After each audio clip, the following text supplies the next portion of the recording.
వార్తలకు స్వాగతం. వార్తల్లోని ముఖ్యాంశాలు.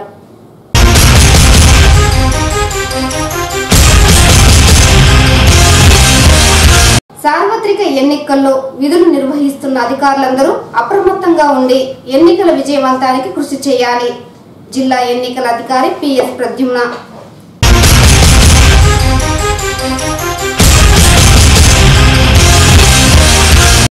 రాష్ట్రంలో ప్రజా సంక్షేమ పాలన జరగాలంటే అది టీడీపీ ప్రభుత్వంతోనే సాధ్యం. చిత్తూరు ఎమ్మెల్యే అభ్యర్థి ఏఎస్ మనోహర్.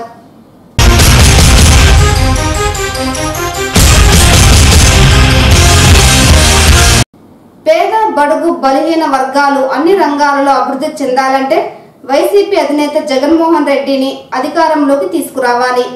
వన్య కుల క్షత్రియ సంఘం ఆత్మీయ సమ్మేళన కార్యక్రమంలో వైసీపీ నేతల ఉద్ఘాటన. వార్తల్లోని వివరాలు. Chittoor election the best election అయ్యేందుకు ప్రతి ఒక్కరూ కృషి చేయాలని కలెక్టర్ జిల్లా ఎన్నికల అధికారి పిఎస్ ప్రద్యుమ్న పేర్కొన్నారు. ఆదివారం స్థానిక జిల్లా సచివాలయంలో సార్వత్రిక ఎన్నికలలో భాగంగా జిల్లా ఎన్నికల అధికారి జిల్లా నోడల్ అధికారులతో సమావేశం నిర్వహించారు. ఈ సమావేశానికి హాజరైన జిల్లా ఎన్నికల అధికారి మాట్లాడుతూ ఈ నెల 11న జరగనున్న సార్వత్రిక ఎన్నికలకు సంబంధించిన ఏర్పాట్లను పగడ్బందీగా చేపట్టాలన్నారు. ఎన్నికలకు సమయం తక్కువగా ఉన్నందున ఏర్పాట్లను త్వరితగతిన పూర్తి చేయాలని చెప్పారు. ఎన్నికలలో విధులు నిర్వహిస్తున్న అధికారులందరూ అప్రమత్తంగా ఉండి తమ విధులను సక్రమంగా నిర్వహించాలన్నారు. సార్వత్రిక ఎన్నికల విజయవంతానికి అధికారులు తమ వంతు కృషి చేయాలన్నారు. సెక్టోరల్ అధికారులకు ఏ విధులైతే కేటాయించామో ఆ విధులను తూచా తప్పకుండా పాటించాలన్నారు. ఎన్నికలు జరిగే 11వ తేదీ ఉదయం నుండి మరుసటి రోజు ఉదయం వరకు అధికారులందరూ అప్రమత్తంగా ఉండి విధులు నిర్వహించాలన్నారు. ఎన్నికలలో ఎక్కడే గాని రీపోల్ జరగకుండా ఉండే విధంగా చర్యలు చేపట్టాలని చెప్పారు. ఎన్నికలలో ఎక్కడే గాని అనుకోని పరిస్థితుల్లో ఈవీఎంలు వీవీప్యాడ్లు మొరాయిస్తే చర్యల్లో భాగంగా అదనపు సిబ్బందిని సిద్ధంగా ఉంచుకోవాలన్నారు. సెక్టోరల్ అధికారులు, తహసీల్దార్లు తదితర ఎన్నికల అధికారులు మండల హెడ్ క్వార్టర్స్ లలో ఉండాలన్నారు. ఈ కార్యక్రమంలో జిల్లా joint collector Girisha, DRO Gangadhar Goud, ఎన్నికల నోడల్ అధికారులు తదితరులు పాల్గొన్నారు. రాష్ట్రంలో ప్రజా సంక్షేమ పాలన జరగాలంటే టీడీపీ అధినేత చంద్రబాబు నాయుడుని రాష్ట్ర ప్రజలు తిరిగి ముఖ్యమంత్రిని చేయాలని చిత్తూరు ఎమ్మెల్యే అభ్యర్థి ఏఎస్ మనోహర్ తెలిపారు. సార్వత్రిక ఎన్నికల ప్రచారంలో భాగంగా ఆదివారం చిత్తూరు నగరంలోని 15, 16, 17 డివిజన్లలో ఎన్నికల ప్రచారాన్ని చేపట్టారు. ప్రచారంలో భాగంగా ఎమ్మెల్యే అభ్యర్థి మనోహర్ కు ప్రజలు ఘన స్వాగతం పలికారు. ఈ సందర్భంగా ఆయన మాట్లాడుతూ రైతుల సంక్షేమమే ధ్యేయంగా టీడీపీ అధినేత చంద్రబాబు రైతులకు అండగా నిలిచి రైతు రుణమాఫీ చేశారని తెలిపారు. గ్రామీణ ప్రాంతాల నుండి మండల కేంద్రాలలో సైతం సీసీ రోడ్లు, డ్రైనేజీ వ్యవస్థతో పాటు మినరల్ వాటర్ ప్లాంట్ ఏర్పాటు చేశారని అన్నారు. చిత్తూరు నగరంతో పాటు గ్రామీణ ప్రాంతాలలో ఉండే సమస్యలను తాను అధికారంలోకి రాగానే పరిష్కరిస్తామని హామీ ఇచ్చారు. అలాగే సమాజంలో అణగారిన వర్గాలుగా ఉన్న ట్రాన్స్జెండర్లకు సామాన్యులకు అందజేసే విధంగా 3,000 రూపాయల పెన్షన్ ను అందించి గృహాలను మంజూరు చేసిన ఘనత చంద్రబాబు నాయుడుకే దక్కుతుందని పేర్కొన్నారు. రాష్ట్రాన్ని అన్ని రంగాలలో అభివృద్ధి చేయాలని ఒక విజన్ తో పనిచేసిన వ్యక్తి చంద్రబాబు అని, కులమతాలకు అతీతంగా ప్రతి పేదవాడికి ప్రాధాన్యత కల్పించి ఆర్థికంగా ఎదిగేందుకు కృషి చేశారని తెలిపారు. రాష్ట్ర అభివృద్ధి చూసి ఓర్వలేక ప్రతిపక్ష పార్టీలు టీడీపీ అధినేత చంద్రబాబుపై లేనిపోని ఆరోపణలు చేస్తున్నారని, కేంద్ర ప్రభుత్వం తెలంగాణ ముఖ్యమంత్రి కేసీఆర్ తో కలిసి వైసీపీ అధినేత జగన్మోహన్ రెడ్డి దిగజారుడు రాజకీయాలకు తెరలేపారని పేర్కొన్నారు. వెంకన్న సాక్షిగా విభజన చట్టంలోని ప్రతి హామీలు అమలు చేస్తామన్న నరేంద్ర మోడీ ఏ ఒక్క హామీని నెరవేర్చకుండా రాష్ట్ర ప్రజలను మోసం చేశారని, రాజధాని నిర్మాణంలో సైతం గుప్పెడు మట్టి, చెంబుడు నీళ్లు ఇచ్చి చేతులు దులుపుకున్నారని ఆవేదన వ్యక్తం చేశారు. ఈ కార్యక్రమంలో టీడీపీ నాయకులు వైవి రాజేశ్వరి, దుర్గా రామకృష్ణ, నీరజాక్షుల్ నాయుడు, అధిక సంఖ్యలో టీడీపీ నాయకులు, కార్యకర్తలు తదితరులు పాల్గొన్నారు. చుట్టుపక్కల ప్రజానీకానికి, తెలుగుదేశం పార్టీ అభిమానులకి, నాయకులకి అందరికీ పేరు నమస్కారం. ఈరోజు గంగాసాగరం శ్రీలంక కాలనీ ఎందుకు వచ్చామంటే తెలుగుదేశం పార్టీ అభ్యర్థిగా చంద్రబాబు నాయుడు గారి ఆశీస్సులతో నేను ఈరోజు ముందుకు వచ్చాను. మీ యొక్క అమూల్యమైన ఓట్లు తెలుగుదేశం పార్టీకి వేయమని అడగడానికి వచ్చాము. శ్రీలంక కాలనీలో అయితే నేను మున్సిపల్ చైర్మన్ అయితేనేమి ఎమ్మెల్యేగా ఉన్నప్పుడు మొట్టమొదటిసారిగా రోడ్లు వేయడం, స్ట్రీట్ లైట్ వేయడం, డ్రింకింగ్ వాటర్ రోడ్ ప్రాబ్లం ఉంటే చెరువులో బోరేసి ఫారెస్ట్ చెరువు ఫారెస్ట్ నుంచి వేసాం. నేరాసలే కొట్లాంటి పైప్ లైన్ కూడా తీసుకొచ్చాడు. సత్యప్రభ ఎమ్మెల్యేగా ఉన్నప్పుడైతే మన మేయర్ హేమలత వచ్చినప్పుడు కొన్ని కార్యక్రమాలు రోడ్లు అంతా కూడా వేయడం జరిగింది. ఇంకా ఉన్నాయి చేసేది. అవన్నీ కూడా టెండర్స్ అయినాయి. చాలా వరకు చేయాల్సిన బాధ్యత ఉంది మాకు. తప్పకుండా మీ యొక్క సమస్యలు తీర్చేదానికి నేను ఎప్పుడు మీ ముందు ఉంటానని చెప్పి తెలియజేస్తున్నానంటే ముందు జాగ్రత్త చర్యగా. ఇప్పుడంతా కూడా దొంగలుగా తయారైనారు ఈ గవర్నమెంట్. చూసారా, ఈరోజు మనకు చీఫ్ సెక్రటరీనే మార్చేశారు, డీజీపీని మార్చేస్తున్నారు, పోలీసు వాళ్ళని మార్చేస్తున్నారు. మనకి ఎక్కడైతే తెలుగుదేశం పార్టీకి అనుకూలంగా ఉన్నాయంటే అందరూ ఆఫీసులు మార్చేస్తున్నారు. నిన్న మొన్న సీఎం రమేష్ ఇంట్లో రైటింగ్ చేయించారు. ప్రతి ఒక్క ఇళ్లలో ఐటీ రైట్లు అంటే మన వాళ్ళు ఎక్కడ కూడా డబ్బులు పెట్టుకోకూడదు, పంచకూడదు అని చెప్పి ఉద్దేశంతో చేస్తాను. అది కేసీఆర్ చేయడము, మోడీ చేయడం. జగన్కి ఓటు వేస్తే అక్కడ మోడీకి వేసినట్టే లెక్క, కేసీఆర్కి వేసినట్టు.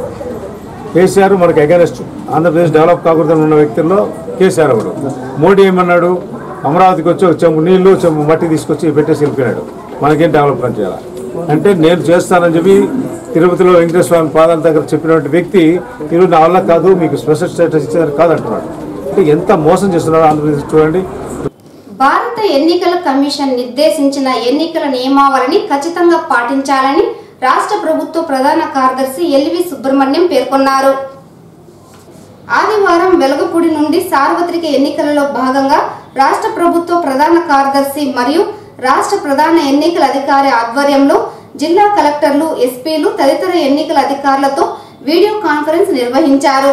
ఈ వీడియో కాన్ఫరెన్స్ కు హాజరైన రాష్ట్ర ప్రభుత్వ ప్రధాన కార్యదర్శి మాట్లాడుతూ ఈ నెల 11న జరిగే సార్వత్రిక ఎన్నికల విజయవంతానికి ప్రతి ఒక్కరూ కృషి చేయాలన్నారు. ఎన్నికలకు సమయం తక్కువగా ఉన్నందున పోలింగ్ కు సంబంధించిన ఏర్పాట్లను పగడ్బందీగా చేపట్టాలని, అలాగే తనిఖీలను ముమ్మరం చేయాలన్నారు. అనంతరం రాష్ట్ర ప్రధాన ఎన్నికల అధికారి గోపాలకృష్ణ మాట్లాడుతూ భారత ఎన్నికల కమిషన్ నిర్దేశించిన ఎన్నికల నియమావళిగా పాటించాలన్నారు. ఓటర్ స్లిప్పులను బిఎల్ఓల ద్వారానే పంపిణీ చేయాలన్నారు. ఎన్నికలలో శాంతి భద్రతలకు విఘాతం అనేది లేకుండా ప్రశాంత వాతావరణంలో ప్రతి ఓటరు స్వేచ్ఛగా తన ఓటును వేసేలాగా అధికారులు పగడ్బందీగా చర్యలు చేపట్టాలన్నారు. ఎన్నికల ప్రవర్తన నియమావళిని ఉల్లంఘించిన వారిపై నిబంధనల మేరకు కేసులు నమోదు చేయాలన్నారు. ఈ కార్యక్రమంలో ఎస్పీ విక్రాంత్ పాటిల్, జిల్లా joint collector Girisha, DRO Gangadhar Goud తదితరులు పాల్గొన్నారు. పేద, బడుగు, బలహీన వర్గాలు అభివృద్ధి చెందాలంటే వైసీపీ అధినేత జగన్మోహన్ రెడ్డిని ముఖ్యమంత్రి చేయాలని వన్య కుల సంఘం నేతలు పిలుపునిచ్చారు. ఆదివారం చిత్తూరు నగరంలోని ప్రైవేట్ కళ్యాణ మండపంలో జిల్లా వ్యాప్తంగా వన్య కుల క్షత్రియులతో ఆ సంఘం నాయకులు ఆత్మీయ సమ్మేళన కార్యక్రమాన్ని నిర్వహించారు. ఈ సందర్భంగా నేతలు మాట్లాడుతూ గడిచిన 5 ఏళ్ల కాలంలో తెలుగుదేశం ప్రభుత్వం వన్య కుల క్షత్రియులకు ఇచ్చిన ఏ ఒక్క హామీలను నెరవేర్చలేదని ఆరోపించారు. టీడీపీ ప్రభుత్వం ఎన్నికల సమయంలో 600 హామీలను ఇచ్చిందని, అయితే అందులో ఏ ఒక్క హామీని నెరవేర్చకుండా తిరిగి ఎన్నికలకు సిద్ధమైందని, దీనిని ప్రజలు గమనించి సార్వత్రిక ఎన్నికలలో టీడీపీ ప్రభుత్వానికి తగిన గుణపాఠం చెప్పాలని కోరారు. ప్రతినిత్యం పేద, బడుగు, బలహీన వర్గాల సంక్షేమం కోసం అనేక పోరాటాలు చేపట్టిన వైఎస్ఆర్సీపీ అధినేత జగన్మోహన్ రెడ్డిని ఆశీర్వదించి గెలిపించాలని విజ్ఞప్తి చేశారు. రాజన్న రాజ్యాన్ని తిరిగి చూడాలంటే అది ఒక్క జగన్మోహన్ రెడ్డితోనే సాధ్యమని, దీనిని ప్రజలు గుర్తించాలని కోరారు. ప్రతి పేదవాడికి ఆమోదయోగ్యంగా ఉండే విధంగా వైసీపీ అధినేత నవరత్నాల పథకాలను మేనిఫెస్టోలో పొందుపర్చారని, ఈ నవరత్నాల పథకాలతో రాష్ట్రం అన్ని రంగాలలో అభివృద్ధి దిశగా పయనిస్తున్నదని అన్నారు. ఈ కార్యక్రమంలో రాష్ట్ర వన్య కుల క్షత్రియ నాయకులు రాజన్న, చంద్రశేఖర్, త్రిమూర్తి, విజయ్ కుమార్, జిల్లా వన్య కుల సంఘం నాయకులు తదితరులు పాల్గొన్నారు. మనం మాక్సిమం ఒక పార్టీకి సపోర్ట్ చేస్తూ వచ్చాం. మన ఓట్లన్నీ కూడా ఒక పక్కే పడుతూ వచ్చాయి. వాళ్ళెవరు కూడా మనం పట్టించుకోలేదు. ఎవరు కూడా మనల్ని పట్టించుకున్న పాపాలు పోతాయి. అంటే మన వాళ్ళని మేనేజ్ చేసుకోవచ్చు అనేది ఆ నాయకుల అభిప్రాయం. కానీ ఈరోజు వచ్చిన కొన్ని పార్టీలు అనౌన్స్ చేసిన మేనిఫెస్టోలో మేనిఫెస్టో మన కమ్యూనిటీ డెవలప్మెంట్కి చాలా దగ్గరగా ఉంది. ఆ డెవలప్మెంట్స్ కూడా మన వాళ్ళు అధికంగా డెవలప్ కావడానికి కాస్త దగ్గరగా ఉంది. ఈ మధ్య నేను కూడా ఒక నిర్ణయం తీసుకొని వైఎస్ఆర్ కాంగ్రెస్ పార్టీలో చేరడం జరిగింది. చేరింది మొదలు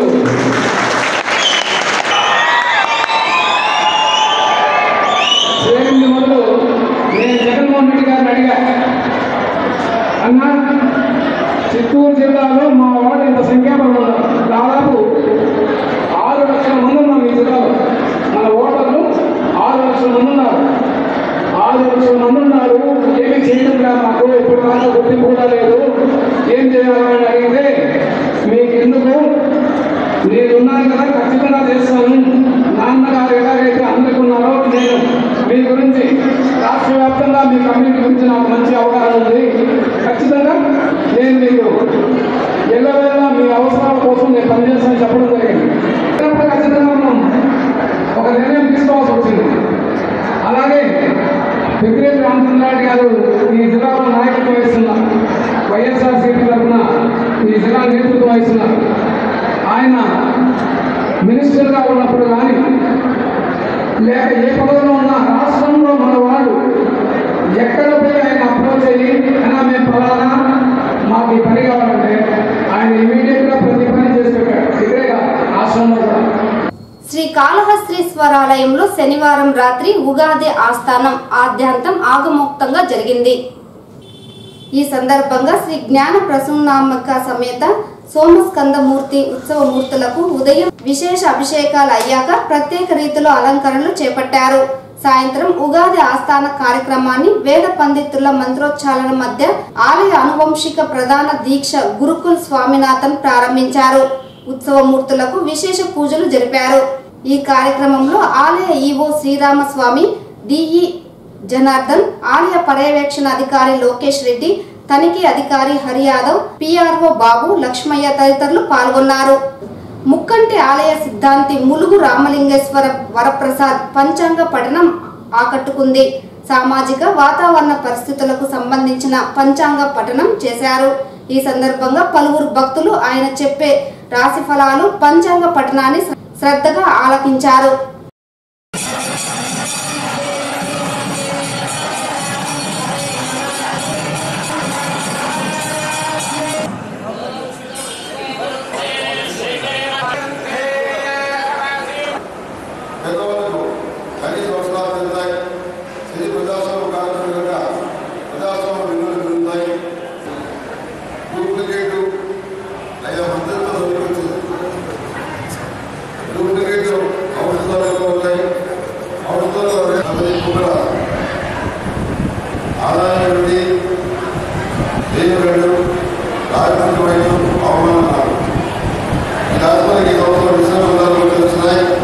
తెలుగుదేశం పార్టీ అధినేత చంద్రబాబు నాయుడు విడుదల చేసిన మేనిఫెస్టో ప్రజా సంక్షేమానికి ఉపయోగపడే విధంగా ఉందని తెలుగుదేశం పార్టీ శ్రేణులు హర్షం వ్యక్తం చేశారు.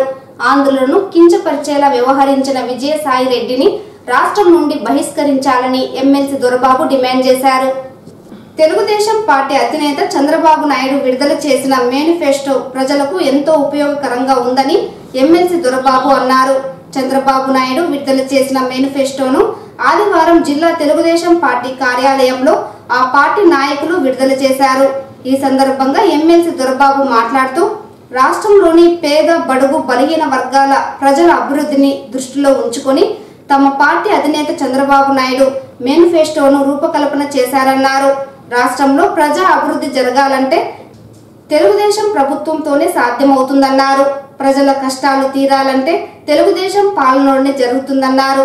ఆంధ్రులకు నిబద్ధత లేదని కించపరిచే విధంగా మాట్లాడడం బాధాకరమన్నారు. అదే విధంగా యువతను కూడా కించపరిచే విధంగా వ్యవహరిస్తున్నారని పేర్కొన్నారు. వెంటనే విజయసాయి రెడ్డిని ఆంధ్ర రాష్ట్రం నుంచి బహిష్కరించాలని డిమాండ్ చేశారు.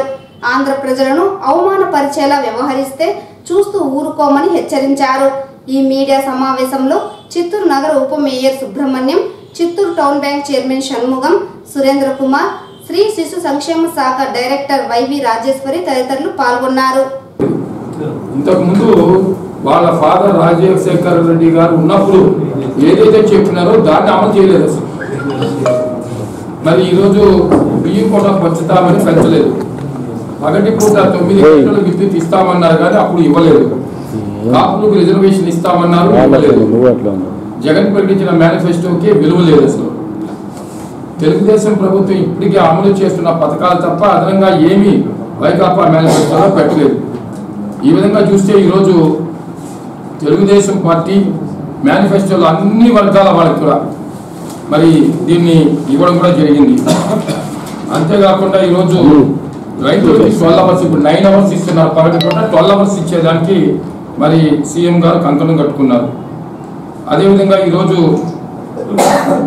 మరి ఏపీలో అభివృద్ధికి పంచసూత్రాలు పెట్టుకున్నారు. పంచసూత్రాలు దాంట్లో ఒకటి నదుల అనుసంధానం, ప్రతి ఎకరాకు నీరు ఇవ్వాలనేది మొదటిది.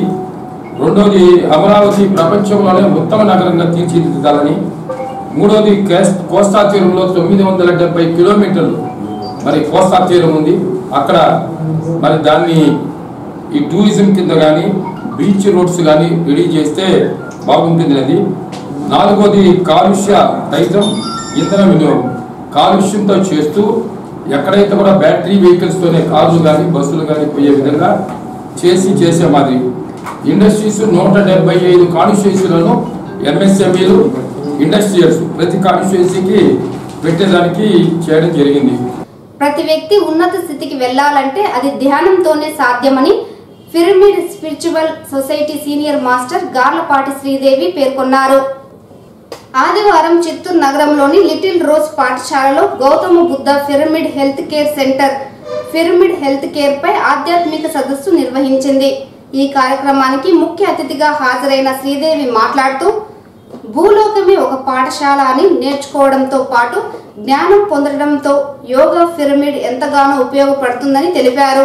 ప్రతి ఒక్కరూ భగవంతుడు ఉన్నాడన్న సత్యాన్ని గ్రహించాలని, అలాంటప్పుడే ప్రకృతి మనకు శ్రీరామ రక్షలా కాపాడుతుందని పేర్కొన్నారు. అలాగే ప్రకృతి నియమాలను పాటించి న్యాయబద్ధంగా ధర్మబద్ధంగా వ్యవహరించినప్పుడే సంతోషకరమైన జీవితం సాకారం అవుతుందని తెలిపారు. ఈ కార్యక్రమంలో చిత్తూరు జిల్లా పిరమిడ్ స్పిరిచువల్ సొసైటీ వ్యవస్థాపకులు గోపాలకృష్ణమూర్తి, కన్వీనర్ రాధిక, అధిక సంఖ్యలో ధ్యానులు పాల్గొన్నారు.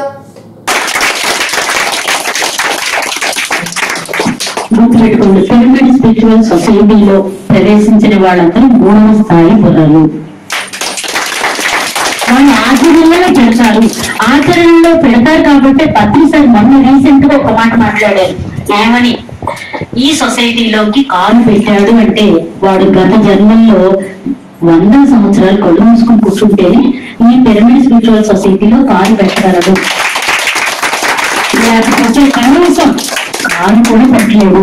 మన పాంప్లెట్ పెట్టుకున్నాడు అంటే ఇప్పుడు కాదు, రేపటి రోజులు వచ్చేస్తాడు. ఇప్పుడు కాదు. అందుకనే మీరు అందరికి ఎంతో పనిగా చెబుతూ ఉన్నాడు చేసుకుంటున్నారు తపస్సు.